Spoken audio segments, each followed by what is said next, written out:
check.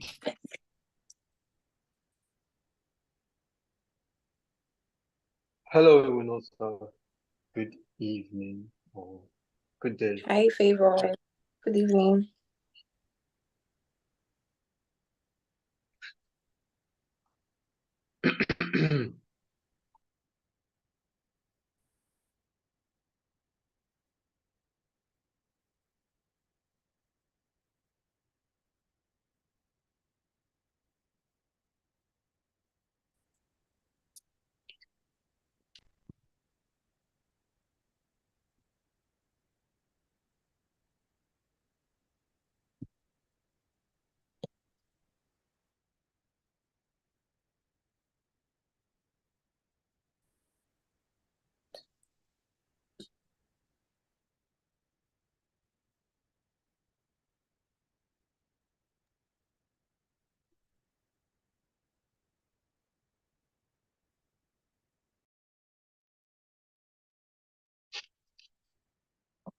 Hi, good evening, good day.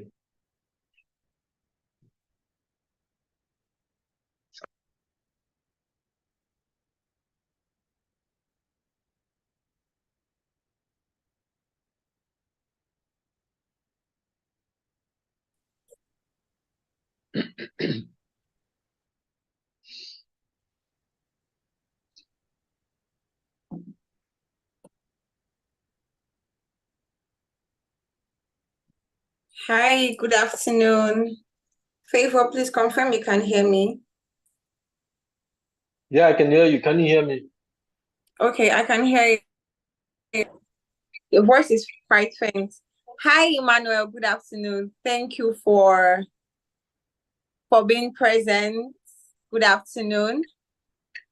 So Thank while others you. joining, good afternoon, everyone. Thank you for joining in. While we wait for others to join in, we'll briefly read Mr. Emmanuel's profile.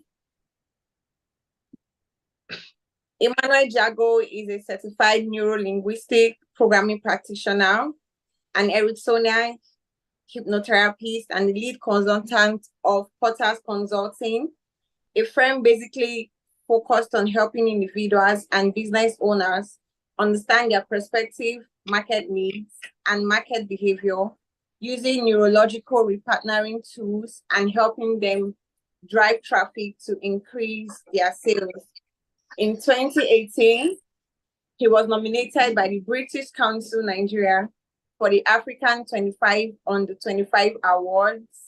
He has helped over 250 business owners create, launch, and scale their business models for profitability. His teachings have directly impacted over 20,000 followers and indirectly impacted over 45,000 individuals across different platforms. Emmanuel Jago has worked with several reputable brands, amongst which are Quantum Business Co., Luca Publishers, Mexico, Jane Engineering, China, and the Rashkov Company, Russia, and Tech Ridge City as Chief Marketing Officer. Today, we are privileged to have in our midst Mr. Emmanuel Jago, our guest speaker for today's webinar, What You Need to Know webinar series. This is the third webinar we're having in this series, and our theme is innovation and advancement. With a round of applause and with a lot of joy in our hearts, we welcome Mr. Emmanuel Jago. Welcome, Emmanuel Jago. Thank you so much for having me here. So it's an honor. I'm grateful.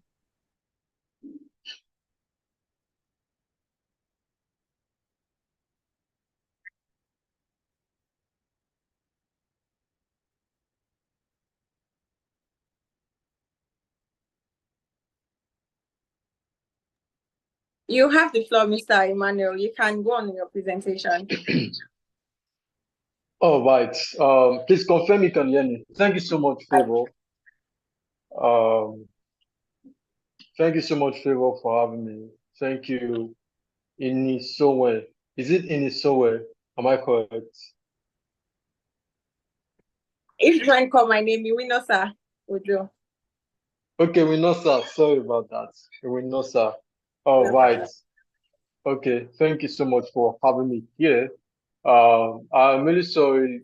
The last few weeks have been really busy for me, but then here we are today, and I hope the next few minutes is actually going to be going to be quite educative, and we are going to move from point A to point B, whatever those points are. So I'm supposed to talk about innovation and advancement. And while the words innovation and advancement may sound so big or may sound really complicated, it's actually just simply adding one thing to what already exists. That's innovation. So it's saying, oh, we already have 0 to 1, but then now we want to add one more. We want to add another. We want to add another. And from there, it's basically easier, to just move forward. And that's the whole idea of innovation. Invention, on the other hand, is actually moving something from 0 to 1, moving from something that doesn't necessarily exist or does not exist in a particular form, and then putting it in that form, and people now use that particular thing. Sometimes these things can be something that people never really knew they actually needed. For example, the internet. People didn't know we needed the internet, but then several people came and then created the internet. And on the internet, we have social media, we have several other things that have come, search engines like Google, that have been built on the internet. So the internet has brought about several other innovations, things that have been added when the internet was invented. Now, you must understand that the reason why these things are actually possible is because right from time, we as human beings we are beings of innovation and advancement. We are beings of evolution and innovation. Over time, we have evolved as simple species to complex species. For example, about 30,000 years ago, we were mostly in the middle of the food chain. We were mostly 40,000 years ago, we are in the middle of the food chain. We were mostly being hunted by bigger animals such as the mammoth or the elephants or felines like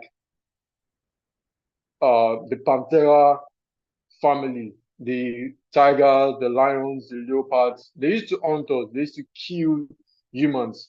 And over time, as we began to invent things such as language, and we were able to communicate in groups, we began to overpower these species through numbers. So we understood that, okay, it was difficult for one or two to actually attack or take on a lion, but through the invention of the language, and because we communicate in a more complicated way compared to other animals and other species, we're basically able to overturn things. And with the invention of fire too, because we were able to discover fire and we were able to create fire, we quickly moved from being in the middle of the food chain to becoming apex predator, such that with fire now, we can now scare away lions, we can scare away elephants, we can scare away deers or dinosaurs, or I don't know about dinosaurs, but then we could scare away a couple of animals, species, and then from with the invention of fire too, we could cook, we could also roast, we could take a piece of land with animals in it hiding inside the bush, we could burn that green or dry land, and before you know it, the land is gone and the animals are dead, and then we could keep those animals. And over time, because we didn't understand storage, okay, we were able to evolve, and then we discovered how we could actually store food. And rather than food being wasted, now we could store food for years. We could store food in summer against winter. And because of the coldness of winter, we could actually create coats using animal furs. And over time, as time went by, we began to, based on the challenges we were having, we began to innovate,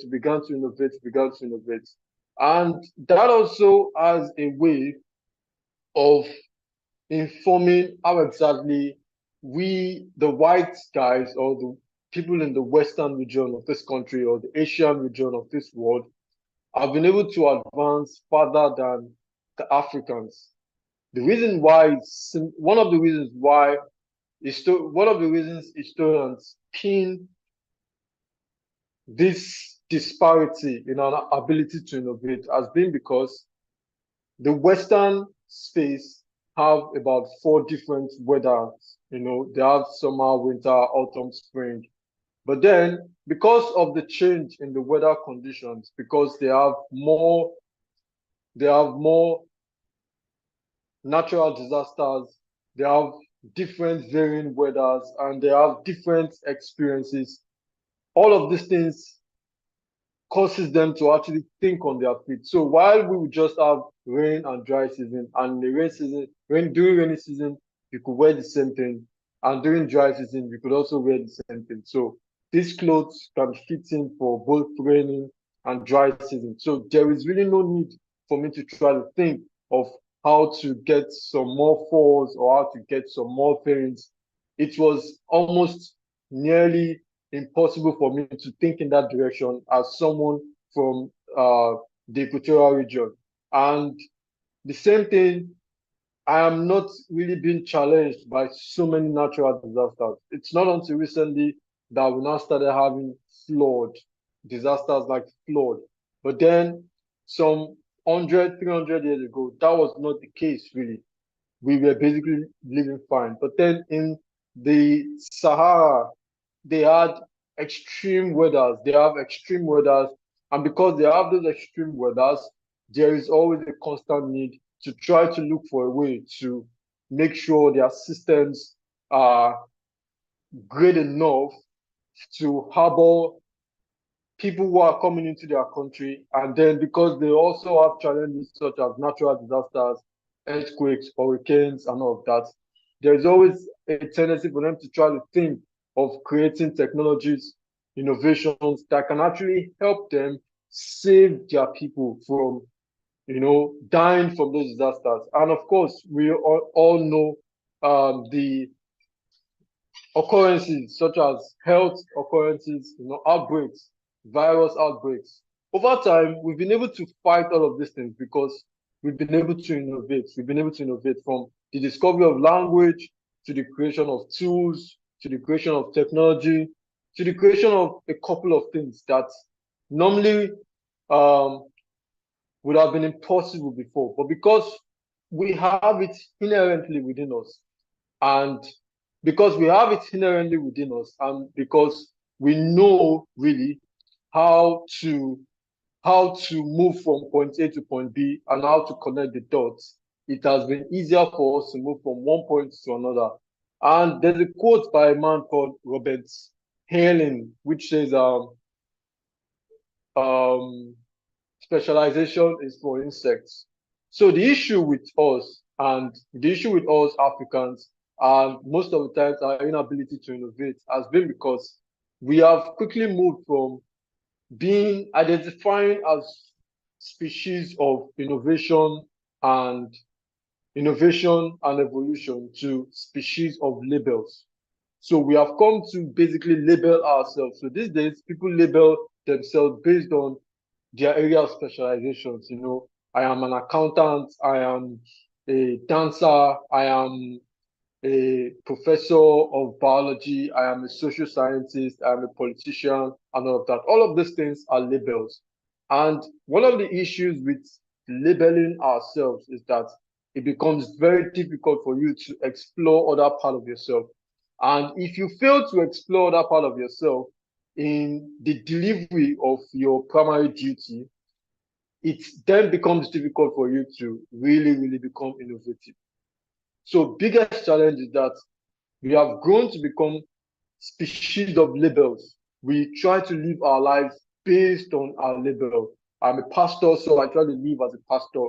But then there's a part of you that's also a father or a husband or a son or a wife whatever it is. And if you decide to just try to live your life based on that label, then it's going to be difficult for you to explore innovation, to express innovation, and to explore some type of things to express yourself using other qualities that actually makes up your element as a human, makes up your element as a human. And this has become one of the biggest challenges. So we are not species of specialization, okay?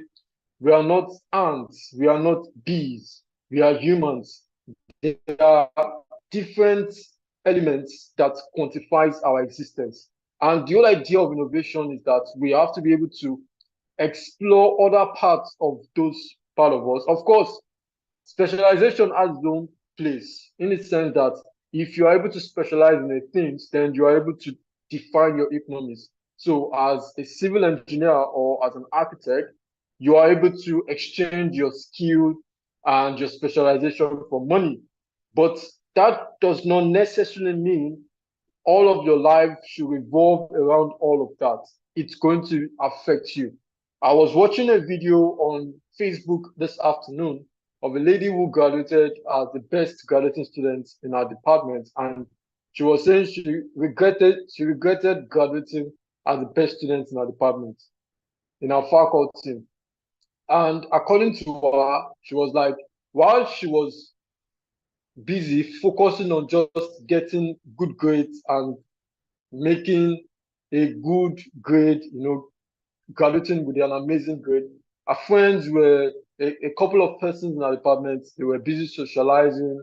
They were connecting with people. They were going to events. They were meeting people. They were expressing other parts of themselves while being students. And over time, what she discovered was that now her social life is nothing. She doesn't really have the opportunities those people have, even though she has a good grade. And nobody really gives a damn about her grades.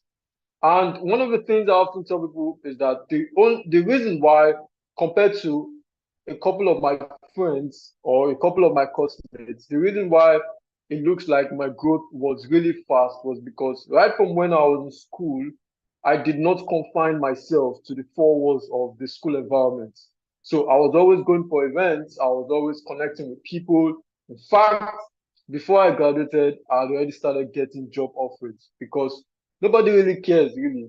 I graduated with a good grade, but at the same time, I was able to merge that academic part of me. I was even a teacher. I owned a tutorial where I was preparing students for JAMB and WYEC and all that. But at the same time, I was also someone who understood how to socialize with people, connect with the right people, get the right set of information, and then run with those information. So all of these things are very, very key. If you must move from where you are to where you want to be as someone who is going to innovate, who is going to innovate in their business, in their lives, or wherever you find yourself. We are multidimensional, intelligent beings, right? We are multi everything. We are multidimensional, we are multicultural, we are multi-intelligent.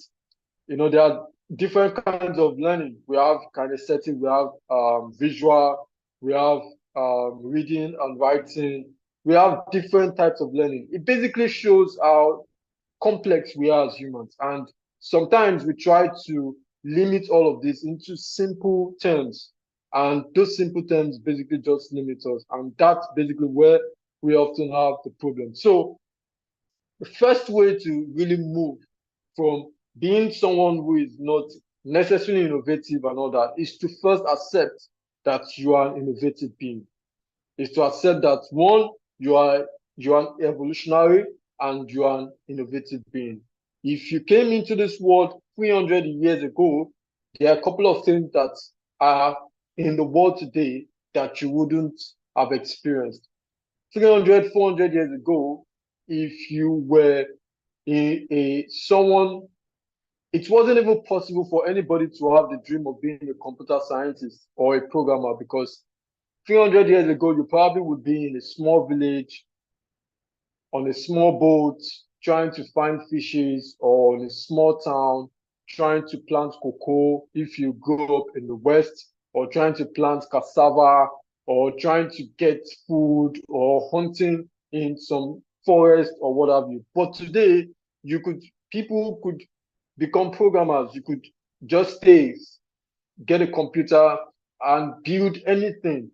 So dreams have also shifted. Dreams have also changed. There was a time, if you were in the world probably 300-400 years ago, your dream would probably be to become the biggest farmer, or to become the biggest cattle rearer, or to become if you were to be a librarian, you would have to go close to where there was a library. If there was no library, there was no dream. If there was no library in your town, then there was no dream of becoming a librarian, because there's no place where the knowledge of the city or of the world is actually being kept. So innovation made the innovation made it possible for dreams to evolve. It did not just make it possible for dreams to evolve, it made it possible for new dreams to be birthed. Before, it was just civil engineering and being able to build. But now, it's not just civil engineering and being able to build. We now have tech real estate where people can list their homes on platforms, and then we have Airbnb and the likes. And it's not just tech real estate. We now have tech real estate. We now have REIT, Real Estate Investment Trust, where people can actually take money from the public and build real estate properties and then list it and then go public with that business. And it's not just that, you could also become a real estate consultant, real estate trust fund consultant. So as we evolve, dreams also evolve, dreams change, new dreams are better. And we must understand that that is the way businesses work, such that if there was 5 available before, you are able to add one more to make it 6. And then if 6 is available, you're able to add one more to make it 7. If there's 7 available, you're able to add one more to make it 8. And the more you're able to do that, the more money you are able to make. The more money you're able to make, the more you're able to, get richer, right? These days, I could invest in businesses that I have no idea who the founders are, what they are doing. I could invest in Asia, like the evolution of the blockchain. I have invested in over 26 different companies. And these companies, I have never seen any of them physically. They are all online. They are all doing something. There's a blockchain of computers, coding, building platforms, building networks. And then these networks are providing solutions, and people are buying into the solutions. And because people are using those solutions, their stock prices are growing. And because their stock prices are growing, people who are investing are making money. And all of these things were not possible years ago, but they are possible right now. So how do you really apply this into your business as a human being? How does this relate with you? How can we come to the point about, okay, we can say you as a human being, you can actually move from point A to point B through innovation. The first is you have to begin to switch your curiosity. You have to begin to switch your curiosity. I said the first thing, accept that you are a multi-intelligent, multi-dimensional being, okay? Accept that. Stop trying to live by labels, okay? You are not what you do. You are not who you're with. You're not where you are.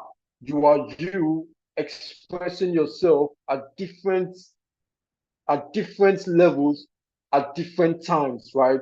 So you're not what you do, you're not where you are, you're not who you're with, you're not what you're wearing. You are you, and you are expressing yourself in different ways, right? And then secondly, begin to treat your curiosity. How do you do that? You have to be able to not compress the things that really makes you tick, but then find a way to start expressing it. Right from when I was a child, I'd always been that person who loves to make money. So if you were to ask my mom was even the first person who pointed it out to me. I wanted to be an engineer, and she was like, you love business. The only challenge I have with you is that you don't know how to manage money. You don't know how to spend. but you know how to make money, you know how to save money, but you don't know how to spend. So I knew that those two things were qualities that I had inherently, and they made me curious because I love to make money.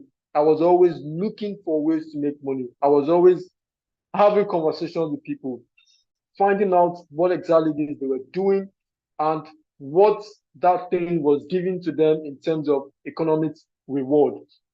So because I listened to my mom and I paid attention, even though I ended up studying engineering, I ended up becoming a business person. And I've always been a business person.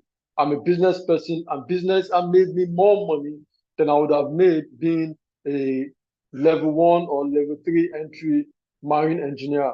So you have to treat your curiosity. You have to find out those things that you used to be curious about. And you must understand this. Curiosity is not something you build. Curiosity is something you rediscover. It is something you take back, because every single child is a curious being. While we're young, every single child, they wanted to know what is this, what is that, why is this, why is that. The only issue we had was that over time, our curiosity was changed to compliance through taking us through educational system. So went through the educational system, and then because of how flawed the system was, all of our curiosity were converted into compliance. And by the time we're done going through that funnel, and by the time we came out, we didn't really know what being curious was all about anymore. So it is something you have to take back. It was not like you have to invite it. It was there, but it was killed by a system, and you have to start taking it back. And how do you do that? You have to start asking questions that mean something to you. So there are questions that mean something to you that may not mean anything, that may not mean nothing much to me. Questions around questions around politics may mean something to you because you are naturally politically inclined, but they may not mean anything to me. They may not necessarily freak me to want to find out what's happening and why is what's happening. Questions around engineering, structures, buildings, bridges, you may find them fascinating, and I don't. Questions around animal protection and animal rights and how this species consume this species, what are the characteristics of this species, may be interesting to you and may not be interesting to me. So you are looking for the questions that has meaning to you. When you start switching your curiosity by asking those questions that have meaning to you, what really happens is that the way you are going to take in the answer is going to be different from the way someone like me, who may not necessarily be interested in those things as much as you do, are going to take the answer, because I also have my own area of interest. And what happens is that because you're going to take it in a different way, it's easier for you to think of it in a unique way and for you to build upon it. So as a business person, I know there are 4 characteristics of a solid business: the what, the who, the where, the how. These are the 4 most important questions and characteristics of any business. What are you going to sell? What business are you going to do? Who are you going to sell this thing to? Who are the buyers? Where are they? And how do I get it to them? If I can ask these 4 questions and I can break each question into fraction, then I know exactly what to innovate on. How do I take it to them? So one of the issues, internet was built, I talked about internet, and then today we have Google. People pass information, search. People made it possible for you to search for anything around the world through Google. And then Google was built upon the internet. So now we have about 100 times the library of Alexander the Great. Our phones, you could have access to it. And that was because someone was able to ask those questions. What exactly people are looking for? Where are these people? And how do we get them to them? These people are online. So how best do we get to them? Put it online. The same thing, we have YouTube, we have Facebook and the likes. Home delivery. How do we get this thing to them? Rather than for them to walk in, now let's take it to their houses, right? Online orders, right? I am trying to get a book and those books are not in store. How do they get it to me? Amazon, DHL, whatever.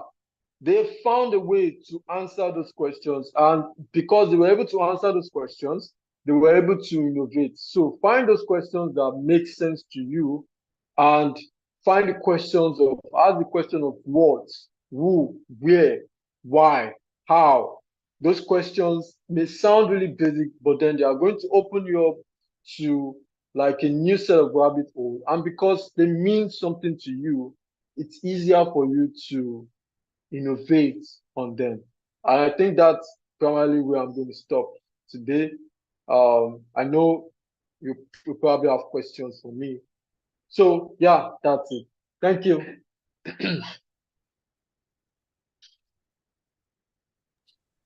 Thank you so much, Mr. Emmanuel. This has really been quite insightful, if I must say, from a business developer perspective. It's been a lot, you are giving out. And I think one striking thing you said was that we should not live by labels and that we are multidimensional. And that makes a lot of sense to being innovative and advancing our growth and ourselves. So thank you so much. For those on the call, you can send in your questions. We have one already. So, Mr. Emmanuel, you're talking a lot about innovation. We have to teach our curiosity and things like that. So there's a question that says, how do we spot? Can you hear me? Yeah, I can. Can you hear me? Yes, I can.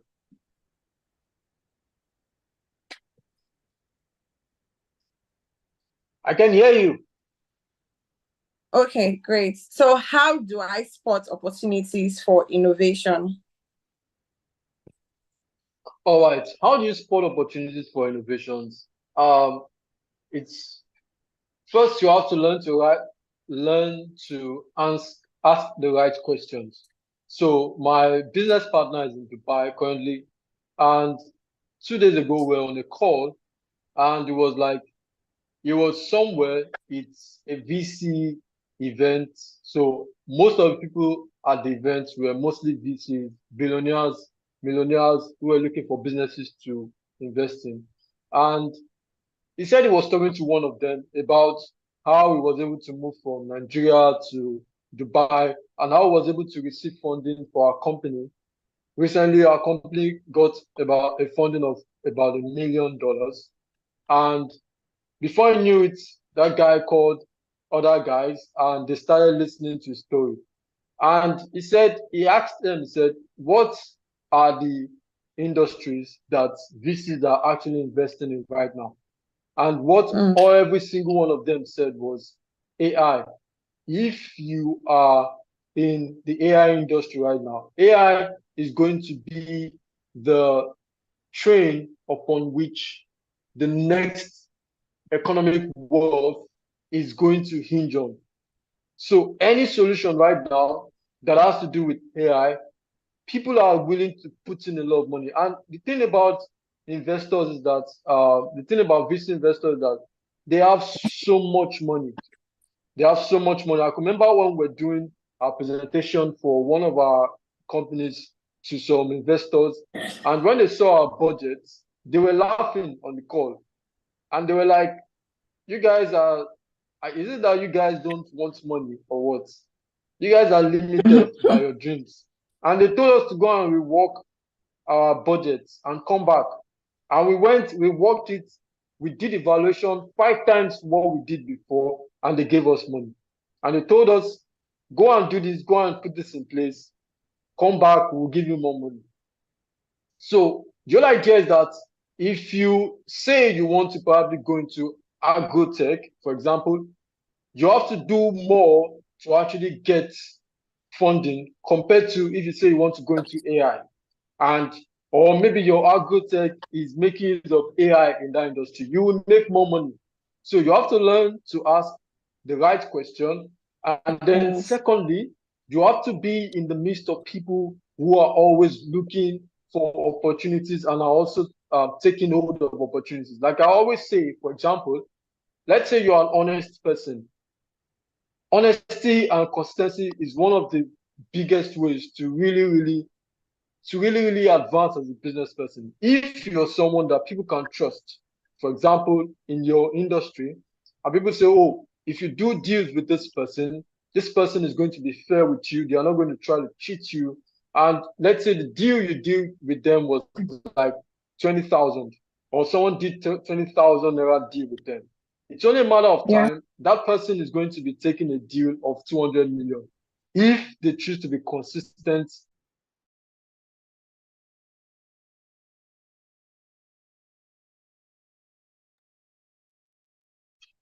So, yeah, can you hear me?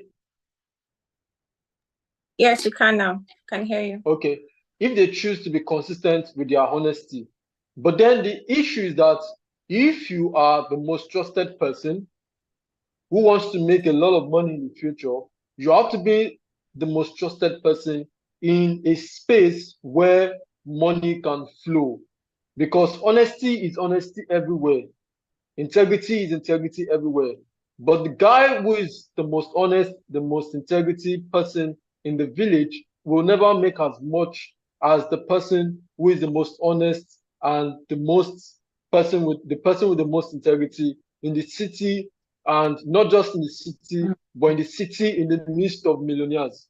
So people will do deal through the person in the village, but the highest is going to get is the highest the village can offer.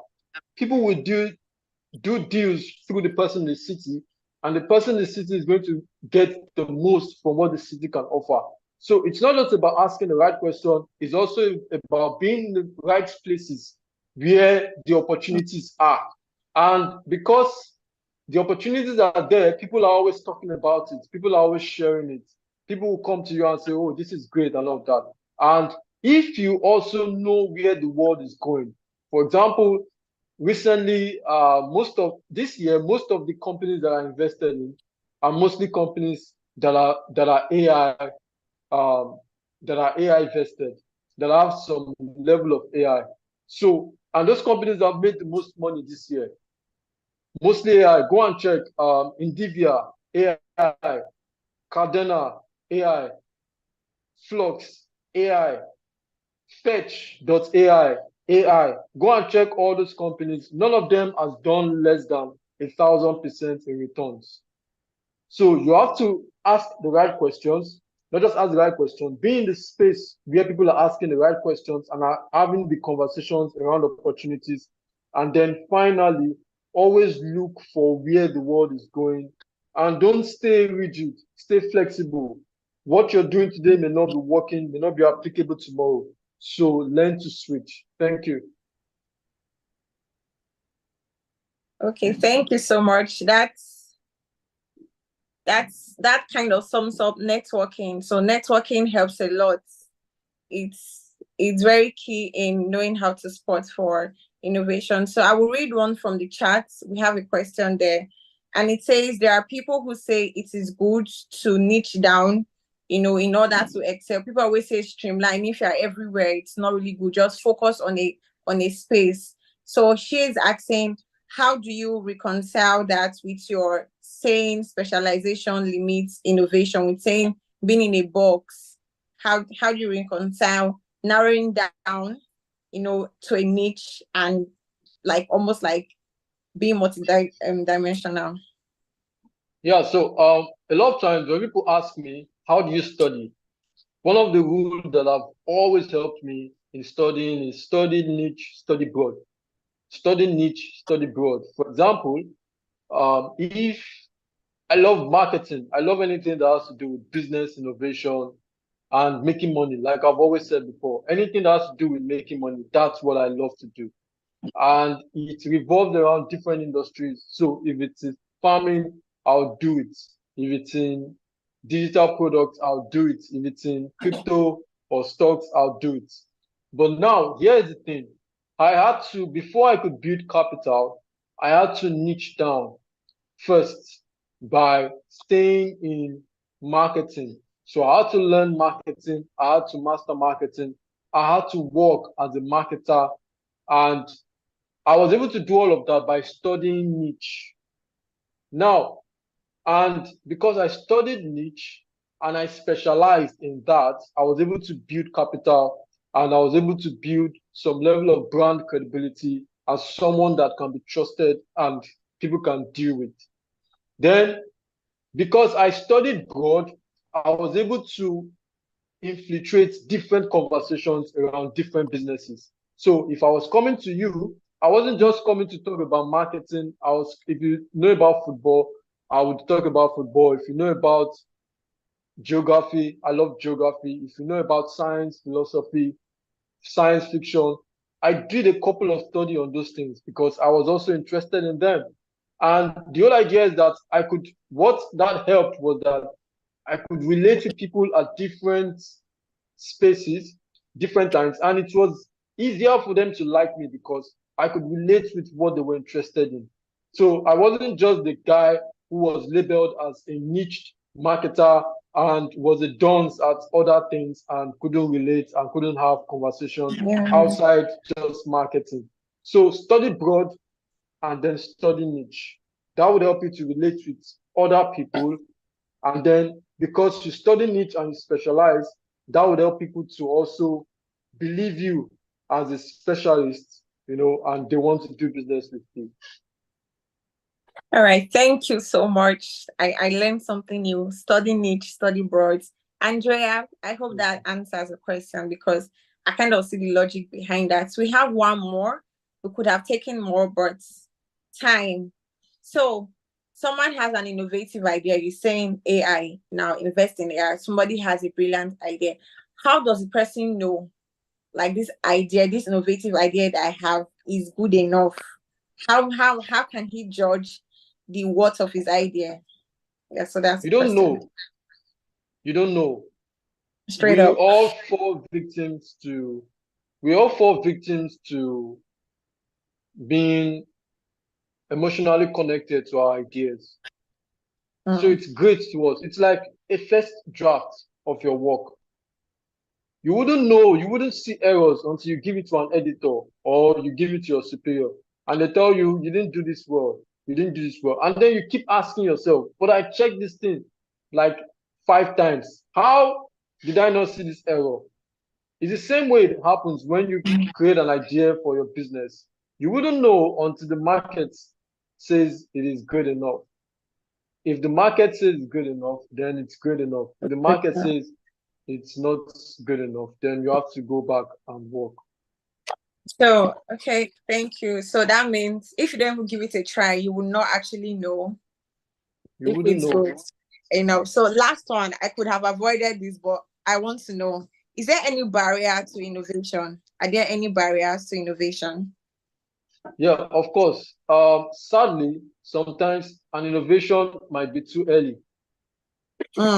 There were platforms before Facebook. There was a particular platform that was even much more better than Facebook. But people were not so advanced enough to understand the technology that they ran away from it. So when people see something new, there are two things that comes up in our brain as humans. When we see something new, one is fear and the other is approach. Your fear tells you, leave it. This is something new. It may hurt you. You don't know so much. And then another part of you is curious and says, maybe you should try it. You wouldn't know what you find. Now, innovation that scales is in between being in that sweet spot, that middle pot of, okay, people should not be too scared that they are not able to make use of my innovation and they leave it. Or they should not be too familiar with it that they don't want it anymore. It should be in that middle spot where there's desire for it. It's like a Ferrari, for example. The rich guys don't have better cars. They just have weirder cars. Nobody really drives a Ferrari at the speed of a Ferrari. Nobody drives a Lamborghini on the streets of Lagos, like on the streets of Lagos. The sweet spot is always that Toyota, Lexus, Range Rover, that's the middle point, right? The other point is just status signal and extreme poverty. But that sweet spot is always the middle point, right? Now, Jeff Bezos does not have a better Amazon experience. Amazon is Amazon to everybody, whether you're Elon Musk or whatever it is.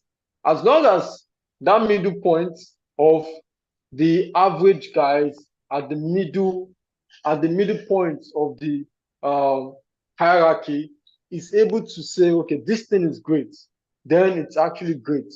So you have to know that middle point. You have to be able to identify it. And sometimes, most times, you wouldn't really know, you know. That's why you have to push it out into the market. If you push it until you push it out into the market, then the market will now say, okay, great, we have a winner. There are so many other platforms that are doing a couple of things. Every day, if you go on Play Store or Apple Store, you see several apps being shipped every day. But then, how many apps do you really have on your phone? How many do you use? You know, so that's just the thing. Even Thank you though so those much. apps solve problems, even though those apps solve problems, there was a study, there was a study that was done recently, and it was like an average person has about 60 apps on their phones. And I actually went to count the number of apps on my phone. There are about 90. And guess what? There are apps that I downloaded that I've never used before. Now, the guys from whose platform I downloaded the app are probably celebrating that they have 100K downloads. But I've not used the app in like 6 months or 1 year. So yeah, that's it. Thank you so much. Like you say sometimes, and I realize that, oh, this is from a perspective of a business developer. Thank you so much, Mr. Yeah, Emmanuel. thank you, Iwinosa. Jago, thank you so much. We were so happy to have you. It was quite an insightful section. I'm taking a course in business development, and I'm just saying some things. I'm like, okay. Well done. Thank you so much. It was a great privilege having you here. Thank All you right, so much people. for having me. Thank you so much. Yes. Thank you for joining in. Thank you for being a part of the webinar series. This series is brought to you by the YouLead Port Harcourt community from YouLead Project. So, and also, please, can I have the flyer? No. Okay. We have the next webinar series, and we did a series. So it's like 1, 2, this is the third one. Next week, we're having a fourth one, and it's by Bright Barida Kara. So to be an interesting session, I can't even wait. Too excited to wait for next week. Also, the Port Harcourt YouLead community has an outreach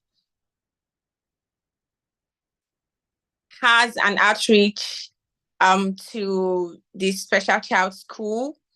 This is going to happen next week, and so I'm so sorry, there should be a flyer that should be displayed, but unfortunately we can't have that up here. And please, donations are also welcome, are also well appreciated. Thank you so much, everyone, for joining in today's webinar series. We appreciate you. See you again next week. Bye. Thank you, Andrea, for staying to the end of the call. Thank you again, Mr. Emmanuel. Jago.